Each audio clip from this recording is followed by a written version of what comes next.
Dari bunyi sambutan salamnya nampaknya tak yakin kalau saya ini ustaz.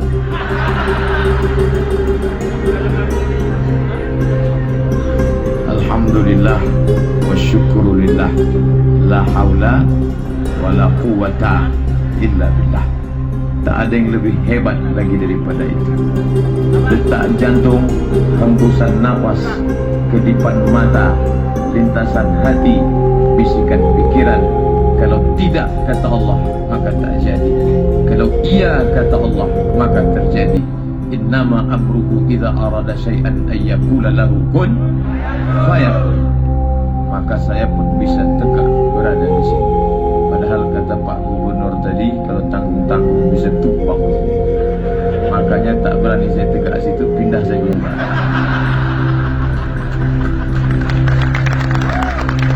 Sama-sama kita hormati Bapak Gubernur Kepulauan Riau beserta Bapak Sekda, Bapak Wali Kota beserta Bapak Wakil Wali Kota Tanjung Pinang beserta Bapak Sekda, Bapak-bapak anggota DPRD, alim ulama, cerdik pandai, tokoh masyarakat yang besar tak dihimbau gelar, yang kecil tak disebut nama. InsyaAllah kita semua dimuliakan Allah Subhanahu wa ta'ala.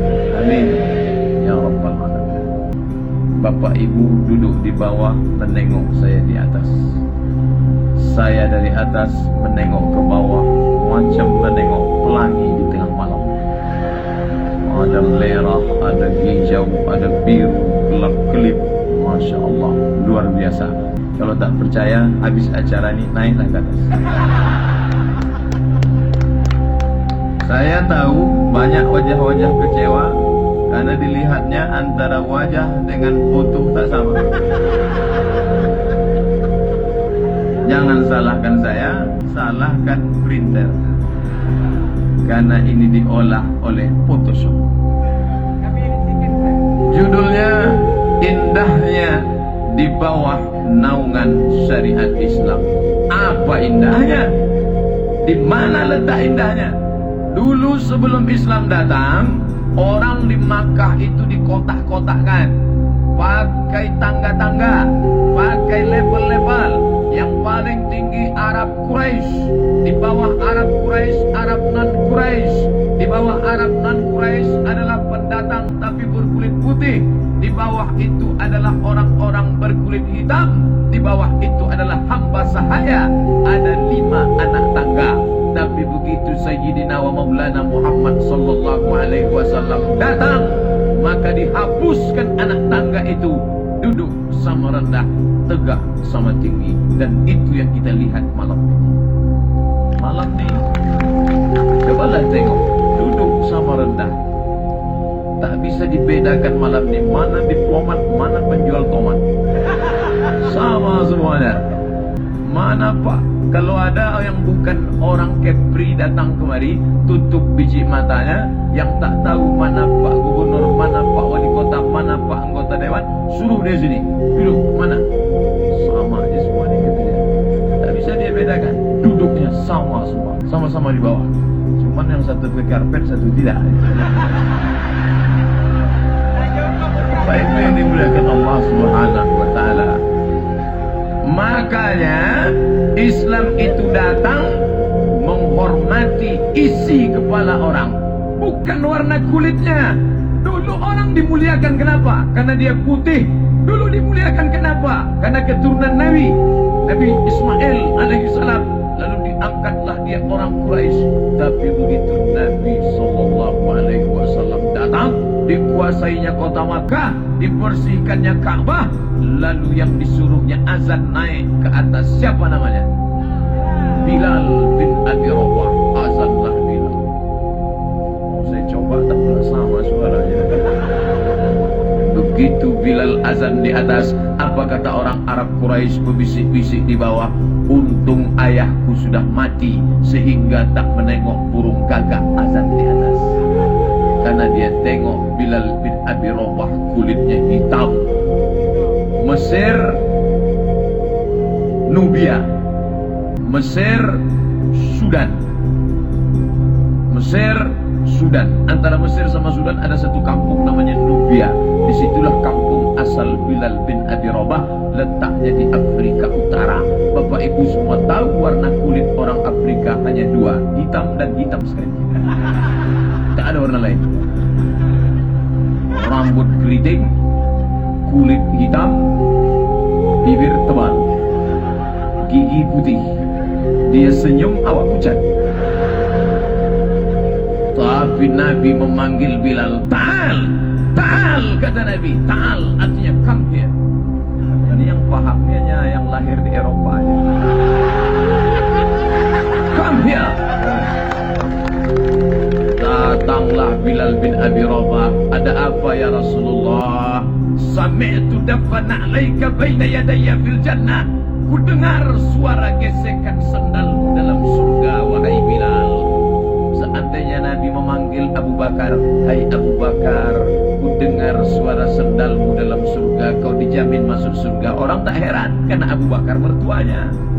Seandainya Nabi manggil Sayyidina Ali, ku dengar suara selokmu dalam surga. Orang tak heran, Ali menantunya.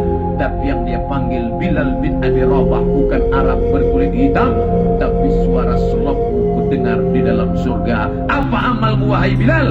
Kata Bilal, aku tak pernah meninggalkan solat sunat setelah wudhu. Usolli sunnatal wudhu rakaataini lillahi ta'ala. Bagi NU yang Muhammadiyah gak pakai usolli. Allahu Akbar. Tak usah dipermasalahkan. Yang pakai usolli sah, yang gak pakai usolli sah. Yang masalah itu yang tak sembahyang. Yang dah mau sholat sudah selesai. Ini gara-gara usolli bukulai. Pergi ke masjid niatnya bukan lillahi ta'ala, mau nengok dia pakai usolli apa enggak ya? Usolli tak usolli itu kan untuk menguatkan niat. Mahallun niyati al-qalbu. Tempat niat itu di qalbu. Pakai qaf, qalbu artinya hati. Kalau kalbu artinya dog. Qalbu letaknya di hati. Hanya saja ada orang yang hatinya was-was karena terlalu banyak nonton was-was. Ya was-was dia. Allahu Akbar. Surat Isya apa surat Maghrib ya? Surat Qobliyah apa surat Ba'diyah ya? Maka untuk menghilangkan was-was diucapkannya di mulut. Ini salat apa? Usolli fardhul isya'i. Berapa rakaat? 4 rakaatin. Ada apa qadha? Adaan. Jadi imam apa jadi makmum? Makmuman. Untuk menguatkan hati. Ya enggak apa-apa.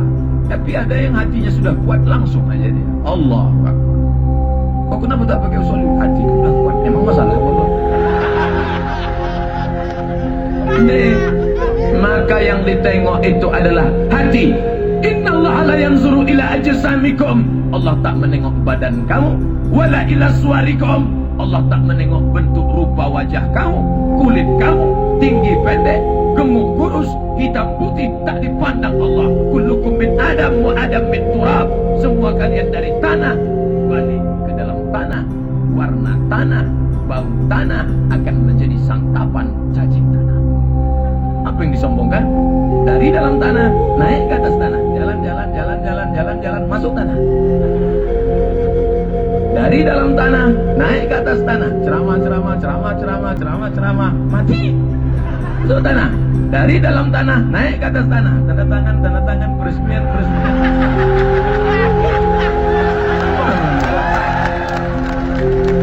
Apa yang mau disombongkan? Yang akan dibawa adalah amal soleh. Jangan mau disanjung-sanjung. Engkau digelar manusia agung. Sadar diri, tahu diuntung. Jasad terbujur, keranda diusung.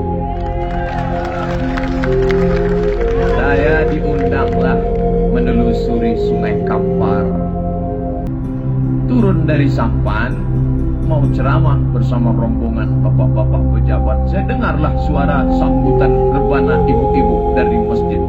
Janganlah mau disanjung-sanjung, engkau digelar manusia agung.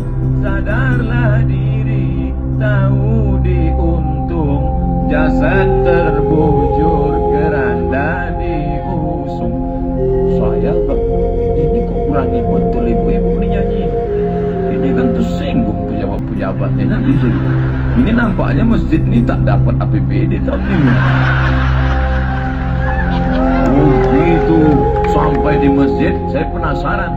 Saya tanya, mana ibu yang nyanyi tadi? Tunjuk mereka, itu apa? Flash disk. Aturlah berani. Tak ada. Islam datang tidak menunjukkan warna kulit. Yang akan kau bawa mati adalah illalladzina amanu, kecuali iman, wa amilus shalihat, dan amal saleh. Saya sampai di sebuah kota.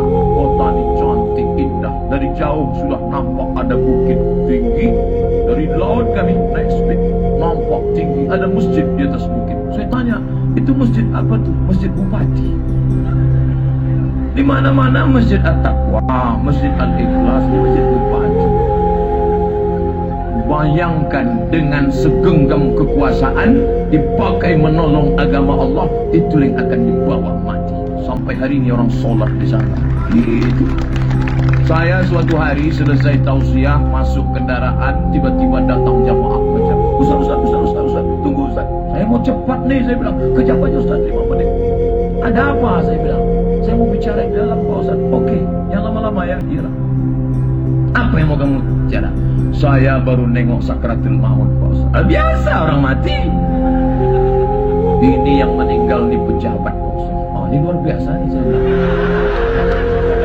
Gimana ceritanya? Jadi Pak Ustaz, dia nih mati di tengah keramaian tapi dalam kesunyian. Tak nangkap saya apa maksudnya. Anaknya tak ada yang datang Pak Ustaz, dalam kesunyian. Tak masalah saya bilang. Tapi nanti anaknya akan mendoakan dia. Dia waktu berkuasa dulu apa yang dia bangun? Ada dibangunnya Islamic Center? Tak ada Pak Ustaz. Ada dibangunnya masjid? Tak ada Pak Ustaz. Ada diperjuangkannya perda, perko? Tak ada Pak Ustaz. Apa yang dibuatnya waktu dia punya kekuasaan? Dibuatnya taman-taman, dibuatnya tempat-tempat. Lalu apa tempat itu sekarang? Setiap hari Sabtu malam Minggu orang pacaran saja. Tapi kalau sempat kita membangun, menolong agama Allah, itulah yang akan kita pakai menolong diri sendiri. La yanfa'u malun, hari itu tak ada guna harta, wala banun, anak tak bisa menolong. Hari ini kalau kita pergi bertamu keluar kota ke rumah orang, yang ditanya orang dua, kalau tak harta, anak. Gimana? Lagi sibuk apa sekarang? Saya nanam sawit. Berapa hektar? Nggak banyak lah. Ya sebutlah berapa hektar ya, sejauh mata memandang. Terus yang katanya di sana tanam karet itu, ya ada karet sedikit. Berapa hektar? Malu mau nyebutnya. Sebut aja lah berapa hektar. Ya cukuplah untuk 7 keturunan. Sudah punya anak? Alhamdulillah. Berapa anaknya? 5. Sampai hari ini yang ditanya orang, harta sama anak. Belum pulang lagi jamaah nanya ke saya, Ustaz bininya berapa? Belum. Tapi tadi doa mantap betul. Siapa yang mengaminkan ini? Kata Pak Gubernur, rezekinya lancar. Amin. Insya Allah kedudukannya bertambah. Amin. Yang belum menikah insya Allah akan nikah. Amin. Yang sudah nikah insya Allah. Yang laki-laki saya tengok. Amin. Yang ibu-ibu amin juga, dari tangannya begini. Amin. Ini kan doa tolak bala nih Bu ya. Allah berfa'an wal bala wal fahsya wal riba wal munkar. Begitu indahnya hidup di bawah naungan syariat Islam. Setelah Islam datang, orang tak lagi menunjukkan kekuasaan, harta benda, indah rupa, tapi yang dipandang adalah kesucian hati dan amal saleh. Maka ibu jangan kecewa kalau ditakdirkan Allah tak begitu cantik. Jelek Pak Ustaz? Nah, tak jelek, kurang cantik. Yang penting itu bukan kecantikan fisik, Bu. Yang penting itu apa? Inner beauty. Ini pun yang paham orang-orang Eropa. Kecantikan dari dalam. Adapun dipoles sana, poles sini, jangan.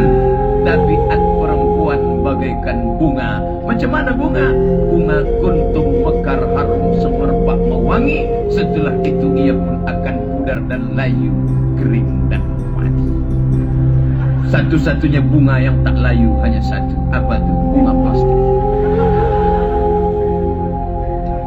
Plastik apa tidak? Asli. Maka kalau bunga plastik, akhirnya sekarang banyak suami tak siap bininya layu, dan bini pun takut dirinya mati, maka wajahnya penuh dengan plastik. Dagu plastik, pipi plastik, hidung plastik, bulu mata pun plastik. Lentiknya minta ampun. Ada orang bakar sampah di muka, layu. Ini bukan indah di bawah naungan syariat Islam. La'anallahul mutanammisat. Allah melaknat perempuan yang mencukur, mencabut alis apa bulu. Alis mata. Ditengoklah wajah di cermin, oh lah sedih menengok muka tak macam 20 tahun yang lalu. 20 tahun yang lalu, la ilaha illallah Muhammad Rasulullah. Rambut bak mayang terurai, alis mata bak semut beriring, pipi bak bau dilayang, bibir bak delima mereka. Tapi begitu sudah anak lahir, bongkar mesin 2-3 kali, apa yang terjadi? Tak lagi alis ni macam semut beriring, macam PNS bubar barisan. Tak lagi macam delima mereka, macam semangka hampir busuk. Tak lagi macam mayang terurai, macam sumbu kompor tak diurus sekian bulan. Akhirnya kata setan, robah wajahmu, robah wajahmu, robah wajahmu, robah wajahmu. Alladhi waswisu fi sudurin nas minal jinnati wan nas. MTQ, Musabaqah Tilawatil Quran tingkat nasional, di mana dilaksanakan? Di Provinsi Kepulauan Riau. Kori-kori internasional dihadirkan menjadi pelatihnya. Dari mana Ustaz baca? Baru saya browsing di internet. Luar biasa. Pak Bupati, ya, kori kita ni di mana belajar latihannya? Di Quran Center. Center tu Pak. Bukan center menyuluh durian.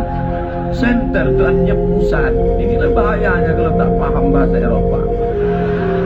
Center itu Center, Islamic Center, Quran Center, pusat Al-Quran. Di mana pusat Al-Quran di Indonesia ini? Batam. Orang Tanjung Pinang pun tak tahu. Quran Center di Batam. Kori-kori hebat. Saya Dewan Juri Musabaqah Tilawatil Quran tingkat Provinsi Riau. Pas malam pembukaan, anak kecil bacaan Qurannya, Masya Allah. Gila, hebat. Dari mana tuh Pak dipanggil? Dari Quran Center Pak Ustaz. Masya Allah. Apa maknanya? Provinsi Kepulauan Riau mau menunjukkan kepada kami di daratan, kami di Kepri, anak kecil aja begini hebatnya, apalagi yang tua-tua. Begitulah mereka mendalami qiraat, mendalami tajwid, mendalami lagu, bayati, soba, sika, nahawan, jaharka. Luar biasa. Tapi ini tak bisa hanya dengan ceramah. Itu yang disampaikan oleh Pak Gubernur tadi. Menjadi orang dai mengajak ke agama Allah, itu bukan tanggung jawab Ustaz. Kamu kenapa tak ajak anak istrimu sholat? Itu kan tak tanggung jawab Ustaz. Biarlah Ustaz yang ngajak. Ustaz itu tugasnya menjawab pertanyaan. Anda bertanya, Ustaz menjawab. Tanya jawab agama. Tapi ngajak sholat berjamaah, ngajak bayar zakat, ngajak berbusana muslimah, tanggung jawab masing-masing di hadapan Allah akan ditanya. Makanya bapak-bapak, siapa yang dia pimpin? Istrinya, anaknya, menantunya, tetangganya, sahabatnya, tamunya, itu semua tanggung jawab. Jangan sampai anak gadis kita dibawa anak lajang hari Sabtu malam Minggu, jalan tak tentu arah. Mau kemana kalian jalan-jalan? Bapak macam tak pernah muda aja. Kami jalan sebentar ya Pak. Tak boleh. Ini hidup di bawah naungan syariat Islam. Sekali ku katakan tidak, tidak. Jangan keluar dari rumah ini dengan laki-laki yang tak mahram. Nanti kami belikan Bapak mie ayam. Abang. La ilaha.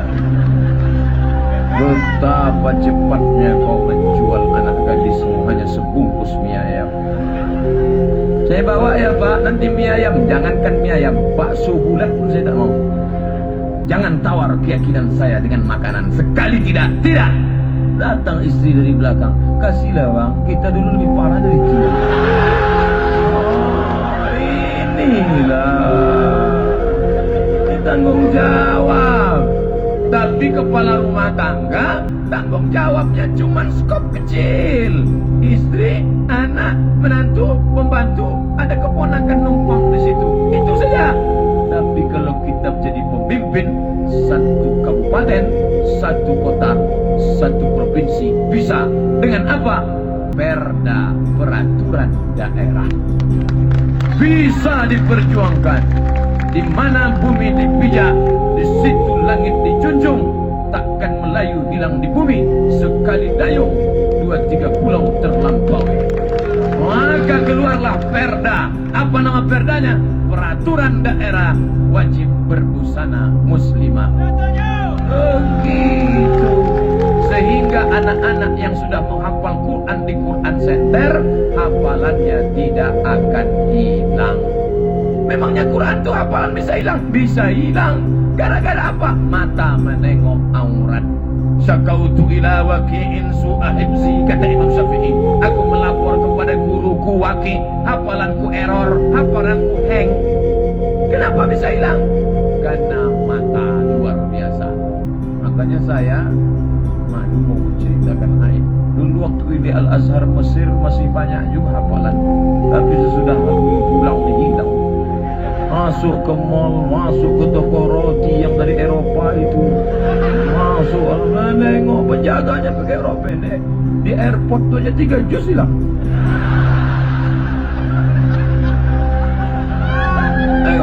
Tengok lutut kiri sejus, lutut kanan 1 juz.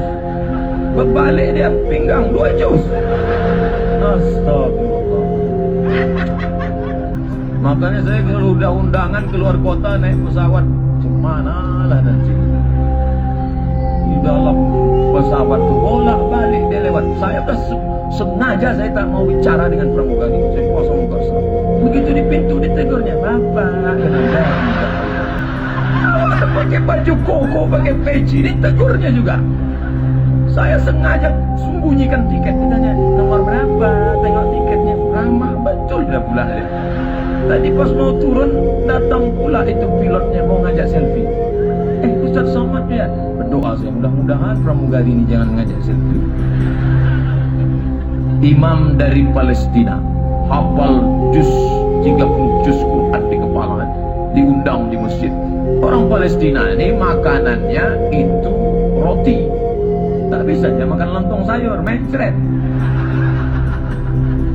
Akan masuklah dia ke toko roti. Ketika dia mau masuk toko roti, mau langkahkan kaki, tak jadi, mundur.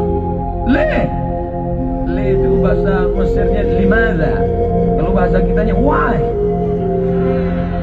Kenapa kamu tak masuk ke dalam? Kata dia, aku takut hafalanku hilang menengok lutut-lutut rok pendek. Biarlah tak sarapan pagi, asal hafalan jangan hilang.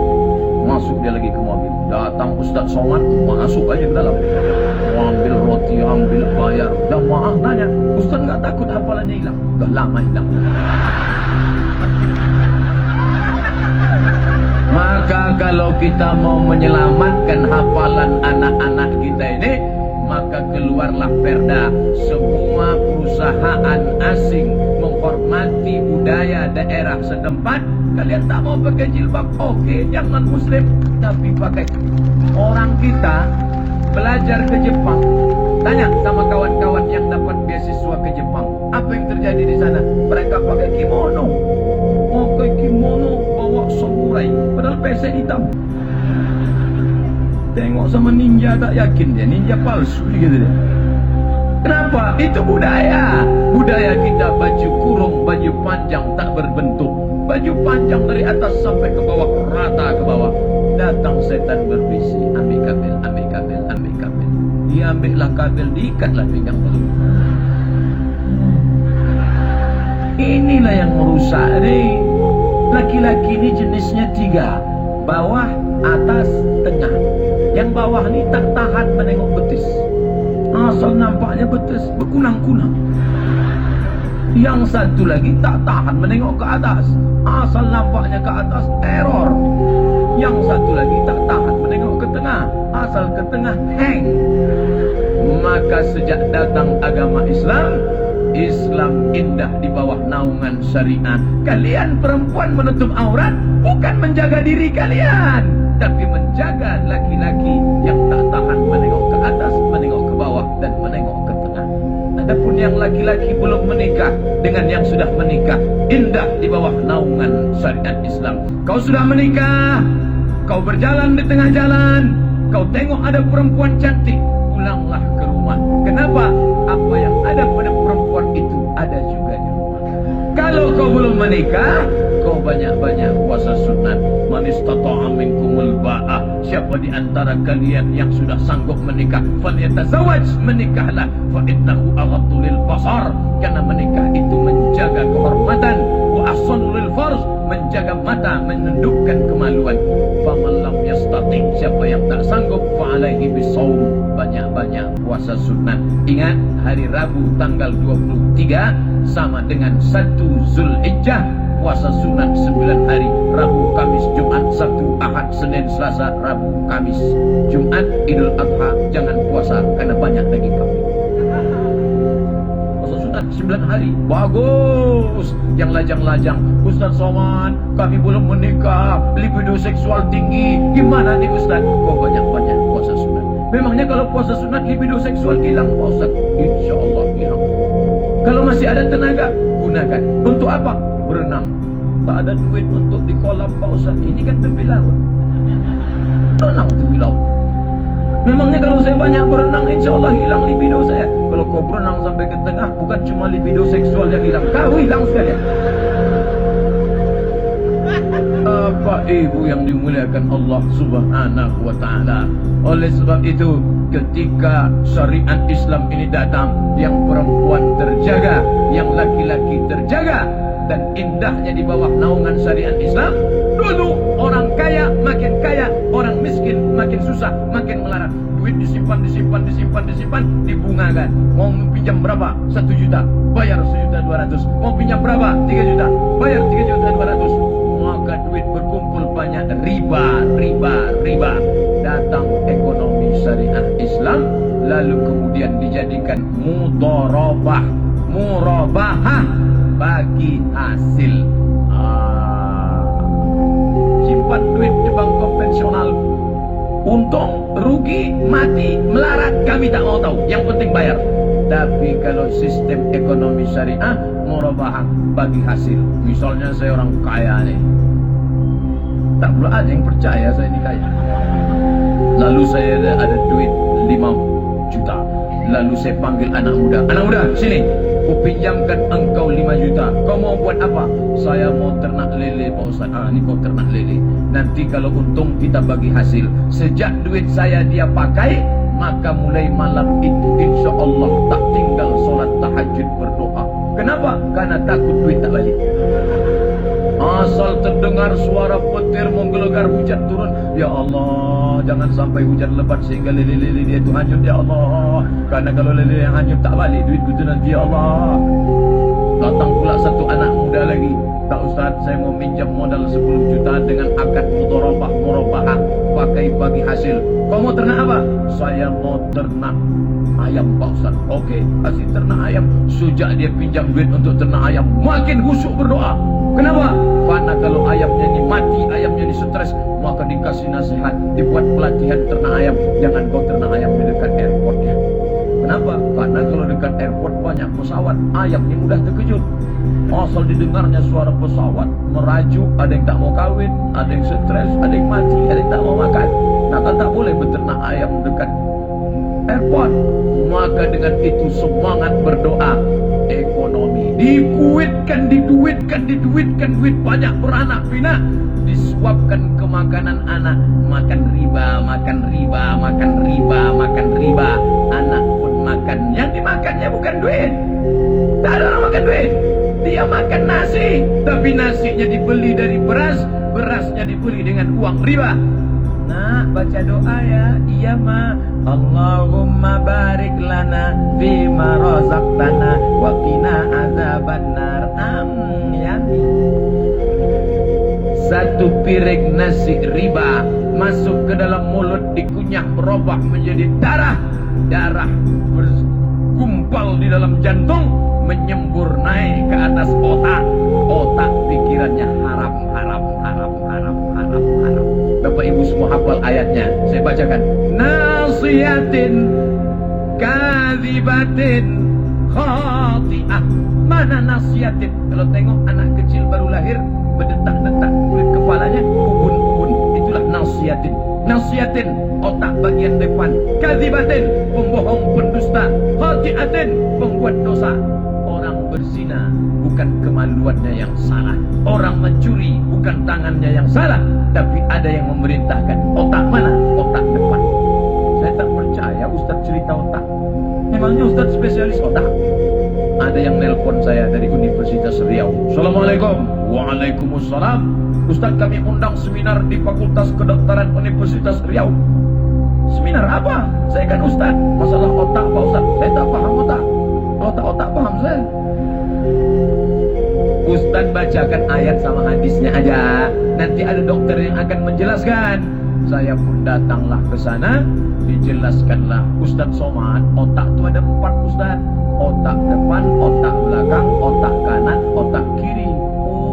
Yang berpikir itu otak depan Pak Ustaz. Kalau makanan haram menyembur darah dari jantung naik ke otak, maka otak ini isinya haram. Jangan heran. Saya heran Pak Ustaz tengok kawan saya ini ngobrol sama dia 5 menit. Menit pertama itu aja yang halal, habis itu haram aja. Kenapa ya Pak Ustaz? Inilah jawabannya. Gara-gara makan haram. Subuh, Allahumma adina fi man hadait wa afina fi man afait. Doamu tak dikabulkan. Kenapa? Mat'amu haram. Karena kau makan haram. Allah haramkan mengabulkan doa dari lidah yang memakan yang haram. Lidah yang kau pakai untuk makan riba, makan haram, itu juga yang kau pakai untuk berdoa kepada yang maha halal. Oleh sebab itu, jaga jangan sampai makan haram. Kecuali lidahnya 2, satu untuk makan, satu untuk doa. Itu baru bisa. Lidah itu yang dipakai itu haram. Lalu kemudian duit riba tadi dibawalah ke Makkah. Mau kemana Pak? Mau nyetor ONH. Mau berangkat apa? Ya berangkat haji lah. Kapan berangkat? Insya Allah. Katanya berangkat haji 17 tahun lagi. Itu haji mereka. Ini ONH fulus. Mahal nih duitnya. Bapak bisa berangkat? Iya. Saya aja yang bisa. Yang lain mana bisa? Berangkatlah sampai di pintu Ka'bah menangis. Labbaik Allahumma labbaik. Labbaik Allahumma labbaik. Apa kata malaikat menjawab? La labbaik wala sa'daik. Kau tak dapat panggilan, kau tak dapat haji mabrur, zaduka haram, karena kau berangkat dengan uang haram. Hati-hati, jangan sampai terjebak pada riba. Lalu solusinya mana Pak Ustaz? Bank Riau Kepri Syariah. Itu yang dimuliakan Allah Subhanahu wa Ta'ala. Oleh sebab itu, Islam datang menawarkan hidup di bawah naungan syariat Islam. Yang senang dengan Islam datang bukan cuma manusia, sampai ke kambing. Hari Jumat, insya Allah sudah banyak kambing-kambing yang akan meneteskan darah terakhir. Ini kambing lah banyak yang musyawarah, ini hancur kita 10 hari lagi.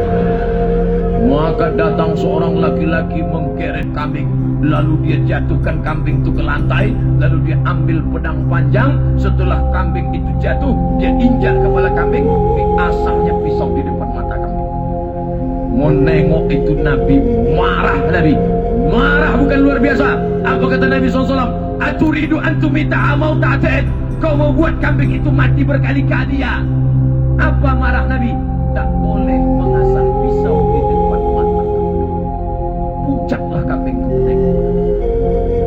Kalau mau diasah, asah dulu di belakang. Setelah diasah, barulah iza qataltum fa ahsinul qitslah, iza zabahtum fa ahsinul zabahah. Kalau kau menyembelih, sembelih dengan baik. Bagaimana menyembelih dengan baik? Falyuhidda syafratahu, tajamkan pisaunya. Carilah. Nah, ini nanti kalau saya jelaskan, alah itu apologi itu.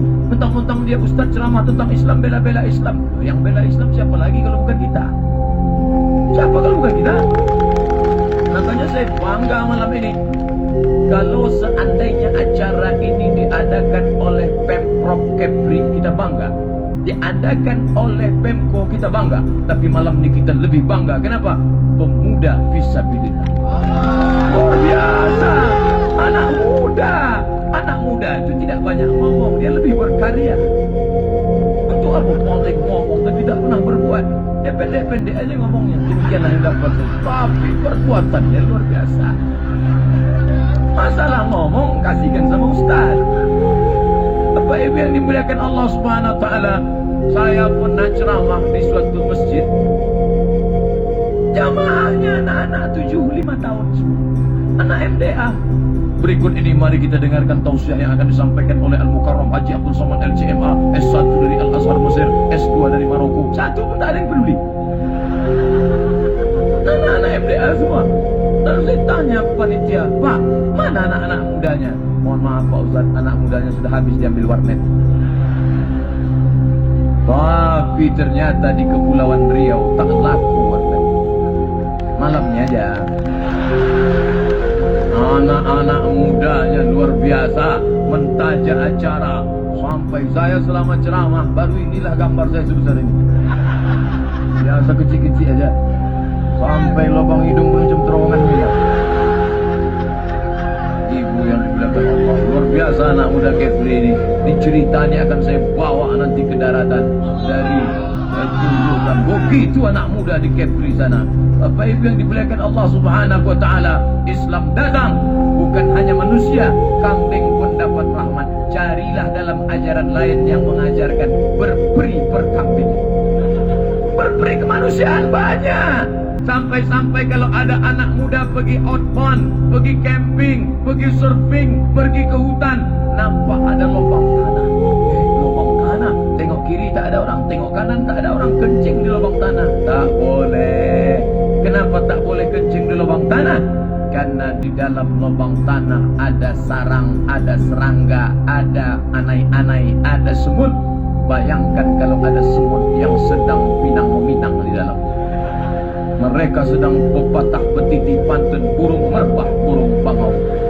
Sedang meminang, tiba-tiba datang banjir bandang dan angin puting beliung. Ada tak agama keyakinan yang mengajarkan itu? Mana dalilnya Pak Ustaz? La yabulanna ahadukum fil juhri. Jangan kalian kencing buang air kecil di lubang tanah. Kenapa? Karena lubang tanah sarang anai-anai, sarang semut, sarang serangga. Bayangkan kalau di dalam itu ada serangga yang sedang pilkada. 3 bulan yang lalu mereka sudah masang baliho-baliho. Tiba-tiba bertumbangan baliho-baliho. Mana bisa? Carilah. Nabi Sulaiman alaihissalam menahan pasukan. Jangan kalian lewat. Hai pasukan, stop, jangan. Kata tentara Sulaiman, kenapa ya Sulaiman? Aku mendengar suara halus-halus terdengar. Panglima semut sedang berkata, ya ayyuhan namlu dukhulu masakinakum. Hai para semut, masuk kalian ke dalam sarang kalian. Kenapa? Takut nanti pasukan Sulaiman akan mengincar kalian. Maka jangan sakiti serangga. Kalau mau bunuh sekali saja. Ada lalat yang mengganggu, fa'asinul qitlah. Ada lalat mengganggu, selalu masuk kamar, selalu masuk rumah, selalu masuk mobil. Pukul sekali pukul, mati. Ini enggak ditangkap, cabut sayapnya satu. Kau kasih tahu sama kawanmu yang lain, dan ganggu datang gue. Oh, tak boleh menyiksa. Ada sahabat Nabi dihidupkannya obor, dinyalakannya sarang semut di atas, dinyalakannya, ditusuk-tusukkannya ke sarang semut. Senang dia menengok semut itu lari tunggang langgang lintang pukang, menengok semut. Lalu Nabi datang, marah Nabi. Apa kata Nabi? La yu'adzibu binar illa rabbun nar. Tidak boleh menyakiti dengan api kecuali Tuhan pemilik api. Kenapa kau menyakiti? Tak boleh menyakiti. Maka apa kata Mbah Mun Kiai Haji Maimun Zubair? Apa kata beliau? Kalau kau sedang minum, lalu nampak ada semut di tengah minuman manismu, maka kau letakkan ujung jarimu, keluarkan semut itu dari sana. Kau sedang berbuat baik, menolong seekor semut, apalagi menolong orang. Indahnya di bawah naungan syariat Islam. Siap syariat Islam? Ini sekarang kalau sudah disebut syariat Islam, orang takut. Kenapa? Karena ustadz-ustadz kalau sudah syariat Islam suaranya keras. Tegakkan syariat Islam, tegakkan syariat Islam. Ada orang-orang yang non-muslim mendengar, yang hatinya selama ini sudah lembut dengan Islam, tapi karena bahasa tadi keras, dia jadi takut. Jadi jangan pakai syariat yang keras, lembut saja. Tegakkan syariat Islam, tegakkan syariat Islam. Ibu-ibu badan kontak majelis taklim, dengan kelembutannya pakai menunjukkan syariat Islam. Saya takut Pak Ustadz kalau sampai syariat Islam ini diterapkan nanti. Apa yang kau takutkan, my brother? Yang kau takutkan, yang kau khawatirkan apa? Katanya kalau Islam ini nanti berkuasa akan ada dua pemotongan Pak Ustadz, potong atas dan potong bawah. Potong atas itu apa? Zakat akan dipotong 2,5%. Potong bawah itu apa? Khitan Pak Ustadz. Saudaraku, itu untuk muslim 2,5% zakat. Siapa yang penghasilannya 85 gram emas, 85 gram emas kali 500.000 sama dengan 42.500.000, maka kena zakat 2,5%. Itu belum ada apa-apanya dibandingkan saudara kita yang lain. Mereka potongannya berapa? 10%. Kita seperempatnya, 2,5%. Siapa yang bergaji sebulan 4 juta sudah kena 1 jutanya 25.000, 4 juta 100.000. Potong langsung, serahkan ke mana? Basnas, Badan Amil Zakat Nasional, kabupaten, kota, provinsi. Bukan menakutkan, bukan banyak yang mau dipotong. Saya bukan mau nakut-nakuti Bapak Ibu, tidak. Peganglah duit itu, simpan rapat-rapat, insya Allah. Allah Maha tahu siapa yang tak berzakat, siapa yang tak mengeluarkan infak sedekah, duit itu akan keluar dengan caranya sendiri. Lama hidup banyak dirasa, jauh berjalan banyak ditengok, lama jadi ustaz banyak yang curhat. Pak Ustaz, dulu duit kami ini banyak. Ini saya husnuzon, ini tak boleh suuzon. Pukul rata semua insya Allah punya duit masing-masing 100 juta. Dari bunyi aminnya tak yakin. Amin. Wallah, amin. Tadi waktu disebut Pak Gubernur yang sudah nikah, yakin amin ya. Yang ini tak kuat, oke 100 juta. Masalah duit kita tak bisa nengok muka. Ada muka hitam jelek, pesek pendek, duit banyak. Ada pula orang ganteng putih, tengok dompet 2.000 perak. Duit banyak, 100 juta. Zakat tak mau, kurban tak mau, akikah tak mau, simpan rapat-rapat, orang tak ada yang tahu, bawaan mau mati saja. Asal kemana-mana pergi sama kawan, giliran pas mau bayar, lupa pula potong. Nanti pas makan malam, aduh kencing dulu ya. Nanti pas ini, aduh ada pula telepon mendadak. Ingat, dia akan keluar dengan caranya sendiri. Tak ada angin, tak ada hujan, tiba-tiba keluar saja dengan caranya sendiri. Sakit minta ampun, ampun Pak Ustaz. Dibawa ke tukang kusuk, makin sakit. Pergilah ke rumah sakit dekat dari sini ke Singapura. Datang dokter bawa martil kecil, dipukulnya lutin ayah, pola lama pakai. Bapak Ibu yang dimuliakan Allah Subhanahu wa Ta'ala, akhirnya keluar. Jadi patoknya ini bisa diganti kok. Bisa, jangan takutlah, made in China kata dia. Jadi gimana? Sudah kita ekspor. Berapa harganya? Sebelah kiri 40, sebelah kanan 40, ongkos pasang 20, pas 100. Apa namanya tuh? Duit hantu dimakan setan. Tapi jangan jadi fitnah nanti. Asal ada orang sakit karena tak berzakat, asal ada bukan. Ada orang yang sudah berzakat, rajin infak, bersedekah, bangun masjid, diuji Allah dengan penyakit. Apa maknanya? Allah mau mengangkat derajat dia, lebih hebat daripada haji mabrur, lebih hebat daripada jihad. Apa dia? Innama yuwaffas sabirun. Orang yang sabar akan diberikan balasan bighairi hisab. Makna bighairi hisab, unlimited edition.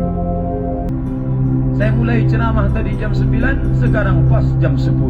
Di mana-mana saya ceramah 60 menit sesuai yang tertulis di botol 600 ml. Tapi rupanya panitia sudah dapat bocoran, dibuat mereka pula 2 botol. Bisa 2 jam mau ceramah. Kalau syariat Islam ditegakkan, kita tak lagi terkotak-kotak dengan kasta-kasta. Kalau syariat Islam ditegakkan, ekonomi umat akan terjaga karena selamat dari riba dan zakat diterapkan. Kalau syariat Islam diterapkan, jangankan orang susah melarat, sampai semut-semut kambing pun terjaga, terpelihara. Kalau syariat Islam ditegakkan, non-muslim tak akan ada yang dibinasakan. Kalian akan pergi ke sebuah negeri, aku lepas kalian dengan nama Allah. La taqtulu sabiyan, kata Nabi, jangan bunuh anak kecil. Wa la taqtulu shaykhan fanian, jangan bunuh orang tua. La taqtulunna taqta'unna syajaratan, jangan potong pokok kayu. La tahdimu buyutan, jangan hancurkan rumah. La ta'ridu satajiduna rijalan fis sawabi, kalian akan berjumpa dengan gereja-gereja tua. Di dalam gereja tua akan ada pendeta-pendeta. La ta'ridu lahum, jangan ganggu pendeta. Cari itu dalam agama lain. Agama lain kalau sudah berperang, ratakan mereka dengan tanah. Tapi Sayyidina wa Maulana Muhammad tidak. Kalian jumpa ibu hamil, jangan ganggu. Kalian jumpa anak kecil, jangan bunuh. Kalian tengok pohon korma, jangan hancurkan. Kalian tengok bangunan, jangan rusak. Kalau ketemu dengan pendeta, jangan ganggu, karena mereka bukan objek perang. Tertulis dengan tinta emas. Nabi SAW ketika memasuki kota Makkah Al-Mukarramah yang akan dihadapinya kafir Quraisy, pasukan yang dia bawa berapa? 10.000 orang. Kira-kira dari ujung ke ujung ada tak 10.000? Ada, kata dia. Saya pula tak pandai ngitung. Saya iakan aja lah.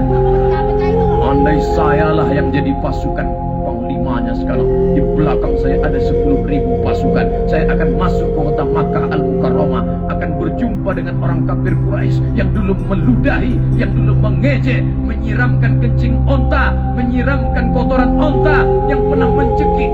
Apa yang akan terjadi? Saya akan katakan, hancurkan rumah mereka. Tapi ketika panglima perang bernama Sa'ad memuduskan pedang, apa kata dia? Hadza yaumul malhamah, ini hari balas dendam. Nabi memanggil Sa'ad. Sini Sa'ad, apa yang kau katakan tadi? Ini hari balas dendam. La, tidak Sa'ad. Hadza yaumul marhamah, ini hari berkasih sayang. Begitu Nabi merubah, ini bukan hari balas dendam, ini hari kasih sayang. Abu Jahal sudah mati, Abu Lahab sudah mati, Abu Sufyan belum mati. Abu Sufyan ada, musuh bebuyutan Nabi yang dulu memerangi Nabi. Apa kata Nabi? Man dakhala baita Abu Sufyan fahuwa amin, man dakhala baita Abi Sufyan fahuwa amin. Siapa yang masuk ke rumah Abu Sufyan, dia tidak akan diganggu. Begitu kalau bermusuhan, itu musuh kamu, dia. Siapa yang masuk ke rumah dia, kalian tidak akan diganggu. Andai saya yang jadi Nabi waktu itu, apa kata saya? Abu Sufyan musuh bebuyutanku, siapa yang masuk ke rumah Abu Sufyan, ku jamin nonjok. Bukan main sakitnya hatiku sama dia. Tapi Nabi SAW tidak melakukan itu. Kenapa? Karena dia datang membawa wa ma arsalnaka illa rahmatan lil alamin, semesta alam mendapat rahmat. Hanya saja ustaz-ustaz, janganlah ceramah pakai kata-kata yang provokatif. Ini ustaz ceramah pakai kata-kata keras.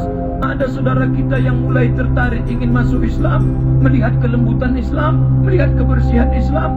Tiba-tiba dia dengar ceramah, dibukanya kaca, dengar apa kata ustaz? Ustaz itu pula mengatakan, siapa yang masuk Islam mesti disunat. Karena Nabi Ibrahim pertama kali disunat, Nabi yang pertama bersunat adalah Ibrahim, umurnya 80 tahun, disunat pakai kampak. Oh, dengar itu takut dia lagi gitu. Padahal di situ disebut ikhtatana Ibrahim, Nabi Ibrahim berkhitan, wa umruhu samanun, umurnya 80 tahun, bil Qudum, di kampung bernama Kampak, bukan pakai kampak. Begitu kata Imam An-Nawawi dalam kitab Al-Minhaj Syarah Sahih Muslim Ibn Al-Hajjaj. Nah, jadi kita kalau ada orang nanya, aku mau masuk Islam, kira-kira sakit tadi? Tak terasa.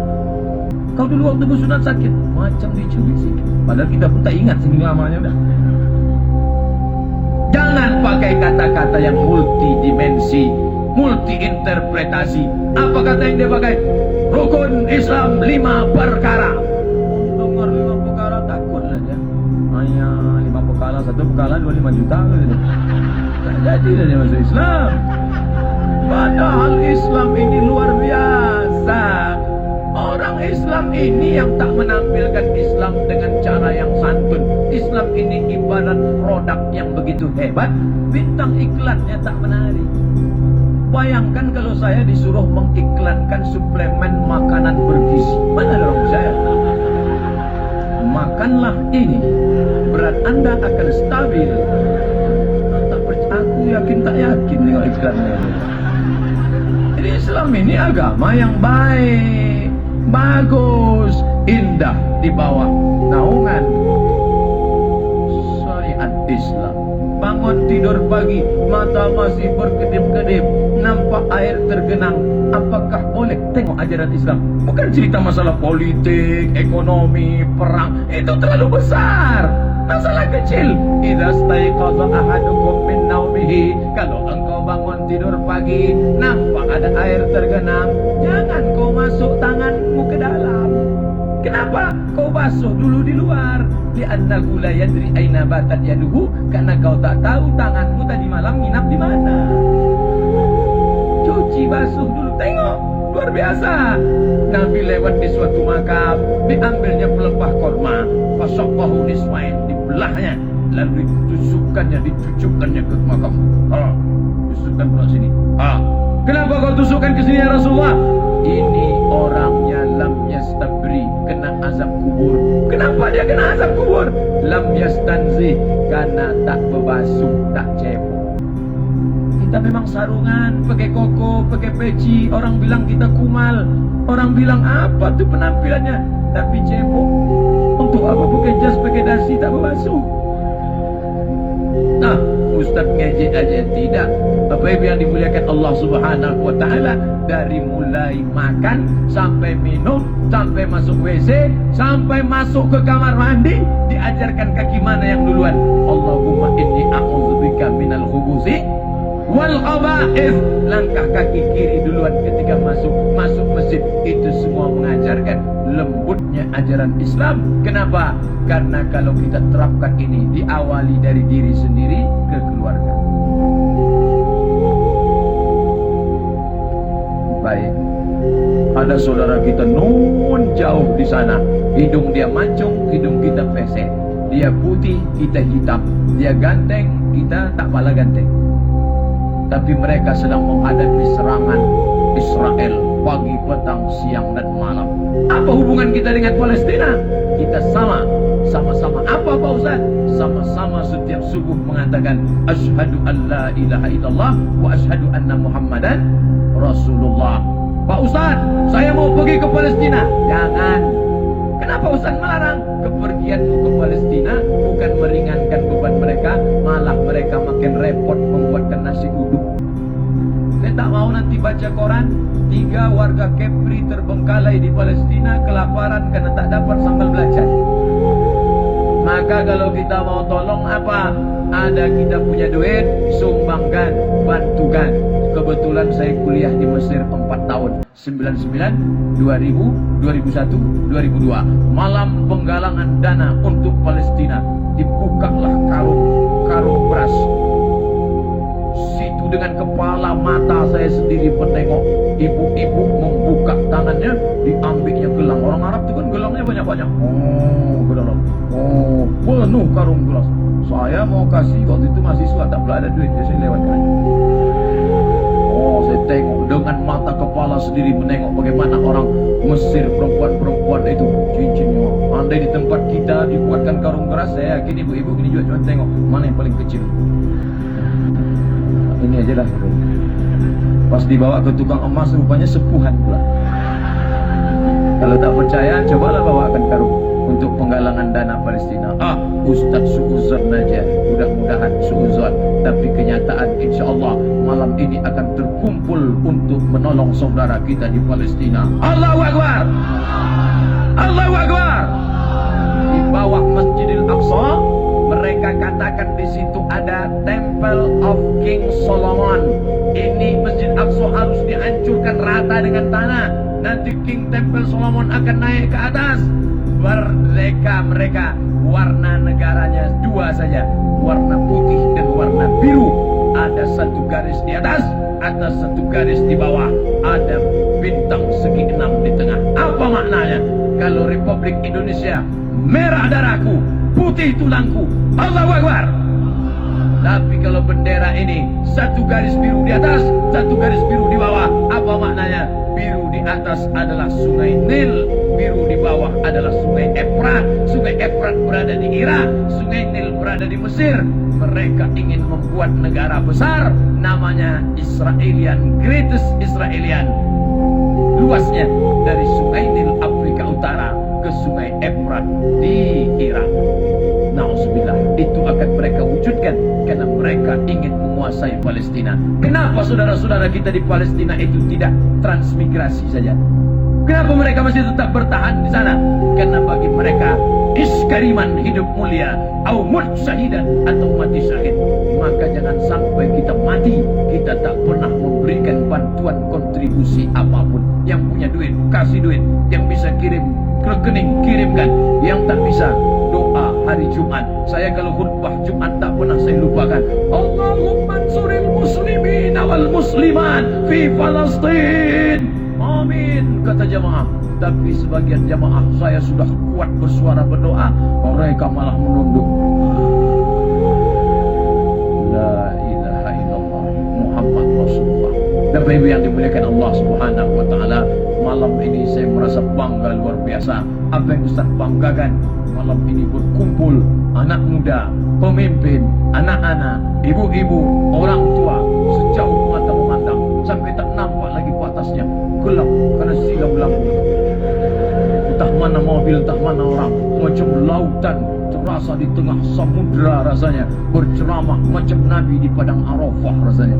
Padahal belum hari Arafah lagi.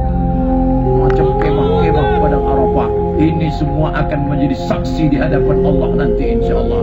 Mudah-mudahan anak-anak muda Kepri ini semuanya istiqomah insyaAllah. Anak muda yang kata orang terbagi tiga. Yang sebelah kanan ini mutmainnah, bawaannya mau pengajian aja, mutmainnah. Yang sebelah kiri ini ammaratum bisu, mabuk, narkoba, zina. Yang tengah ini pula lawamah, tergantung mana SMS yang banyak. Ayo kita ngaji ke lapangan Medan yuk, ayo. Ayo kita pergi pengajian di Masjid Agung yuk, ayo. Ayo kita karaoke yuk. Tidak, aku yang bayar, ayah. Maka semuanya insya Allah menjadi anak-anak muda yang mutmainnah. Terus adakan acara-acara seperti ini. Tak bisa di tanah lapang, di masjid. Tak bisa di masjid, di surau, di musola, di langgar. Tak juga bisa di rumah. Di rumah mesti ada keluarga kecil yang membangkitkan semangat. Bapaknya, ibunya, orang tuanya. Kalau di rumah tak juga ada, mati aja lah. Itu yang dimuliakan Allah Subhanahu wa ta'ala. Ini yang akan menolong kita. Bangga menengok pak-pak polisi malam ini. Saya dari ujung tadi sampai ke depan disambut oleh Pak Polisi. Pak Polisi datang pengajian, luar biasa. Ini kadang di tempat lain baru jadi hansip datang mengaji. Polisi ngaji, luar biasa. Jadi kalau ada kecurigaan, Ustaz Somad mau ditangkap polisi karena katanya anti kebinekaan, tak ada. Isu aja tuh. Jangan percaya. Karena udah banyak juga yang percaya, tak jadi saya diundangnya. Katanya saya anti kebinekaan. Saya ini paling cinta NKRI harga mati. Apa yang dimuliakan Allah Subhanahu wa ta'ala, itu yang dapat saya sampaikan pada malam hari yang penuh barakah ini. Terima kasih atas segala perhatian. Banyak cakap saya ini menyinggung perasaan tak berkenan di hati hamba Allah yang dhaif Abdul Somad, mohon maaf. Jangan lupa kita saling mendoakan. Aqulu qawli hadza astaghfirullah li wa lakum. Wassalamu alaikum warahmatullahi wabarakatuh.